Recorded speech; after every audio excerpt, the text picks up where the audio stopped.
Hello everyone, welcome back to my channel. My name is Marty. I recently just started vlogging on YouTube, but I'm making a series of videos about Seattle before I move to Chicago, which is happening in July this year. I'm super excited about today's video because I'm such a foodie and I finally get to talk about my favorite places to eat and drink in Seattle. I posted on my Instagram to see what type of restaurants I should be covering in this video, and I got a lot of great ideas from my friends. And just to be super clear, this video is not sponsored by any of the restaurants that I'm going to be naming. It's just me, real talk, sharing with you my favorite places to eat in Seattle. So here's what I'm going to do. I'll be going through different categories and I'm going to be naming 3 restaurants that I like the most. Don't read into it too much. The order of these 3 does not represent which one I like the best. It's honestly going to be pretty hard for me to just name 3 for each category, but I'm going to try my best. Okay, so let's start with the weekend essential, brunch. This one actually makes me a little bit sad because there are 2 places that I really want to mention, but they're currently temporarily closed according to Google. These 2 are honorable mentions. I know you can't go there right now, but hopefully when or if they reopen, you know that these are really my top places as well. Lola was without a doubt one of my favorite brunch places in the city. Lola is located in Belltown, just a short walk from the Seattle downtown area. Oh, and I have to mention, I'm not the craziest potato person, but Lola's potatoes are crazy good. The other honorable mentions I have is on top of Queen Anne Hill. It's called 5 Spots. Maybe it's because I went to college really close to this place. It's not fancy, but it is a hidden gem just because it's a little bit away from where everything is in Queen Anne. Okay, let's talk about places you can actually go. I have to mention Toulouse Petite. You'll see some clips of this place in my recent vlog. This place is a Cajun Creole, New Orleans style restaurant. Right after I went to New Orleans for the first time, I was on a hunt to find a good New Orleans style restaurant in Seattle. And with one of my old coworkers' help, they recommended this place. I just couldn't believe it took me so many years to finally try this restaurant. Their brunch is so good. They're really good for dinner too, don't get me wrong. The Acadiana Benedict's is my favorite. It has crabs and prawns in it. Another place I have to mention is Portage Bay. This is iconic. If you went to the University of Washington, you would know this place is famous and has been an iconic restaurant in the U District for a long time. They have now expanded to different areas in the city, and each of their locations are just super busy. They're busy for a good reason because they're really good. They have an amazing fruit and topping bar. If you order the right item on their menu, you get to go to the fruit bar and just load your plate with all kinds of fresh fruit. I haven't been back since the pandemic has started, and it's a little hard for me to imagine how they will still operate the fruit bar with all the restaurant restrictions. I still hope that's a thing, but even without the fruit bar, their pancakes are great, their French toast are great. I think when I'm there, I tend to lean toward the sweet items. I highly recommend this place. There are so many more restaurants I want to mention for this category, but my heart tells me that the third one I have to introduce to you is Witness in Capitol Hill. If you're craving for a Southern style breakfast, this is the spot. Their chicken and waffle, chef's kiss. Their biscuit and gravy is also really popular. They don't have a big menu, but they do everything so well. And I've taken 2 friends that are from the South there and they have approved. So that tells you something, right? It's right on Broadway on Capitol Hill and it's not a very big restaurant, but the food there is just so yummy. Okay. So the next category I have is coffee shops. I love coffee and coffee is a huge thing in Seattle. I'm definitely guilty of going to Starbucks too often because of their convenience, but whenever I can in the weekend or if I'm hitting up with friends, I try to go to local spots because they're just more fun and you get to support local business. The first one I have to mention in this category is, I don't speak Italian, so it's Vivace? Vivace. Vivace? Vivace. I think it's Vivace. Okay, right off the bat, it just sounds like a luxury brand. But seriously, all their espresso drinks are so good. Another one I have to mention is Seattle Coffee Works.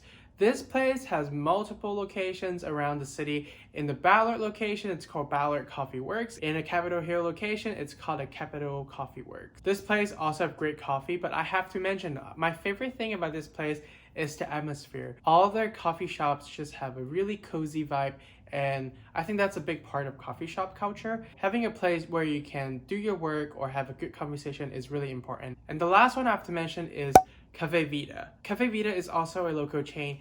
I am a big iced coffee person and their cold brew is The best. I won't say I'm a coffee expert, but having lived in Seattle for over a decade, I definitely think Seattle has prepared and trained my palate well. Don't at me if I didn't mention your favorite coffee shop in Seattle. I'd love to hear from you. Okay, next, Asian restaurants. Okay, this one is a little vague. I'm going to group some of these categories together because Asian restaurant is kind of an umbrella term. Let's start with ramen. If you did not know, I got a spontaneous tattoo of ramen. You will see that in my vlog too if you watched it. I really have a strong appreciation for ramen. And yes, when I talk about ramen, I'm not talking about the instant ramen noodles that you can get at the grocery store.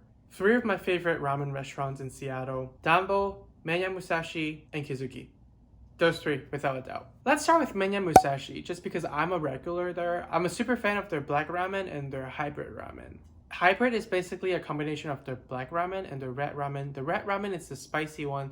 The black one is the sesame and garlic one. So good. Really, really rich and flavorful. If you like a really strong broth, you're gonna love this place. This place also make a really good pork chashu. I love the ramen at Menya Musashi. Danbo is another one of my favorite. First off, if you're going to Danbo, please be prepared to wait. That place is so busy all the time. Compared to other places, I do think Danbo is the pricier one, but it's because they're legit. You can customize your ramen in ways you didn't know you can. Not just the toppings, you can customize the firmness of the noodle, the thickness of the noodle, and how strong the broth is, if it's spicy, how rich it is, that kind of thing. Danbo is the spot if you like traditional tonkatsu ramen, but my favorite there is actually their miso ramen. I know, they're known for Fukuoka style ramen, and if you're familiar with ramen in Japan, you know that's the opposite direction of where miso ramen is originated. I don't know what it is, I just love their miso ramen. Last but not least, Kizuki. This place has become a local chain, and I actually just find out that Kizuki has a location in Chicago, so I'm really excited. I know worst case scenario, I'll have one ramen restaurant that I love in Chicago. Kizuki's garlic tonkatsu ramen alone is enough to put them on this top 3 list. They are so good, so rich, and very garlicky.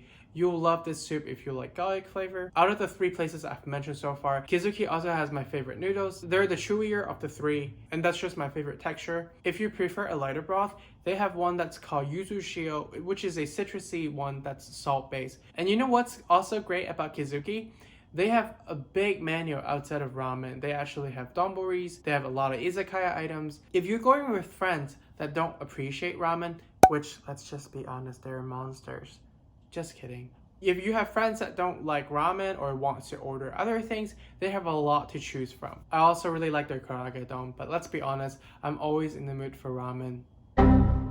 Okay, next, Japanese, which, I know ramen is technically Japanese. Honestly, just within Japanese, I feel like this is too big of an umbrella term. Okay, this is what I'll do. I'm breaking my own rule. I'm gonna name 2 sushi restaurants and then 2 restaurants that's kind of, more than sushi. The 2 sushi places I'm mentioning are kind of related. Well, not anymore. Anyways, there are Shiro's Sushi and Sushi Kashiba. In Seattle, we are blessed with a really famous sushi chef. His name is Shiro Kashiba. Shiro's restaurant has been a legendary sushi restaurant for decades. I think about 5-6 years ago, Shiro Kashiba actually left the Shiro's restaurant and opened a new one in Pike Place Market, but both of these restaurants are still very good.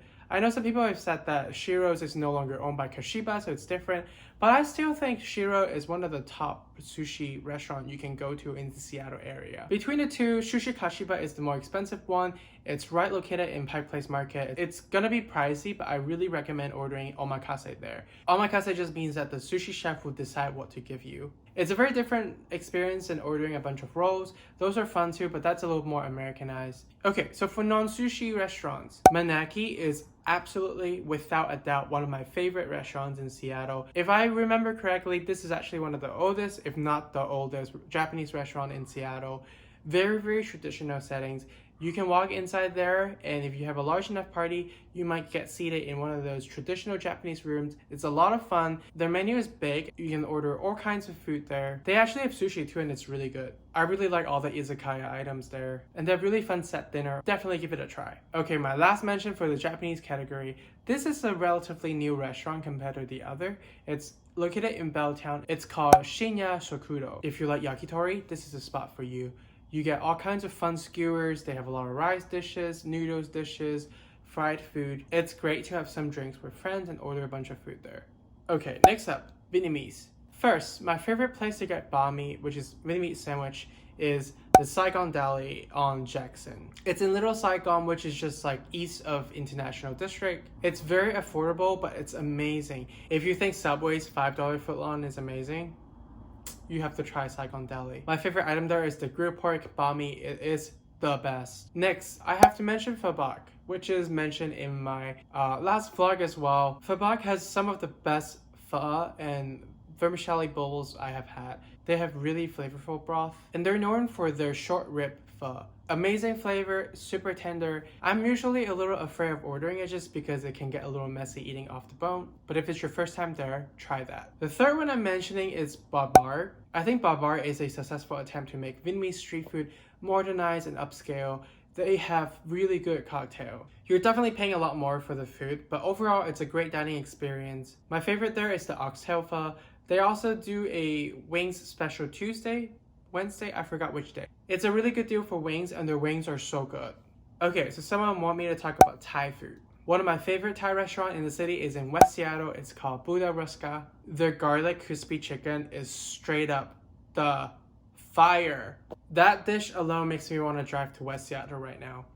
Yes, and the bridge is closed. That speaks a lot. Another one I really like is called Thai Siam. It's in the Crown Hill, North Ballard area in North Seattle. They do everything so well there. Fun fact, I actually used to work at a bank across the street from that restaurant, but I'm not mentioning it just because I had good memories there. Their food is legit and very good, but don't overestimate yourself in terms of your spice tolerance. All my friends that love spicy food have to round down their stars at Thai Siam. My spice tolerance is not the best, but I'll just mention that so you know before you go there. Okay, so honestly, I have to name another one, and this one, it's not a very traditional Thai restaurant. Honestly, some people might not even consider this Thai, but Di Fiora in Capitol Hill is a newer restaurant. I think they actually opened during the pandemic, so it's a really new restaurant, but I've been back so many times already. They are the pricier restaurant of the three. Their cocktail is so amazing. Lychee Cosmo and Before Sunrise. Yes, I remember the cocktail names because they're so good. My favorite dish there is the carbonara, the fried rice, and the curry. I know I just said carbonara, so here is the twist. Di Fiora is not your traditional Thai restaurant. It is a Thai and Southeast Asian restaurant with a European twist. The dishes are just so unique, and I love the food there. Okay, just because I'm filming, I know this is gonna be a long video, so I'm gonna cut it short here. I've gone over some of my favorite Asian restaurants. I honestly still have more to cover, and I have a lot more categories to go. So I'm gonna make a part 2 of this video. Thank you so much for watching. I can't wait to go over more restaurants with you, but for now, I'm gonna stop the video here. If you have any questions about my favorite restaurants in Seattle, please feel free to comment below. I had a lot of fun filming this video, and I can't wait to share more about my favorite restaurants in Seattle. If you have enjoyed watching this video, please like and subscribe. That will really help me to grow my channel, and I'll see you next time.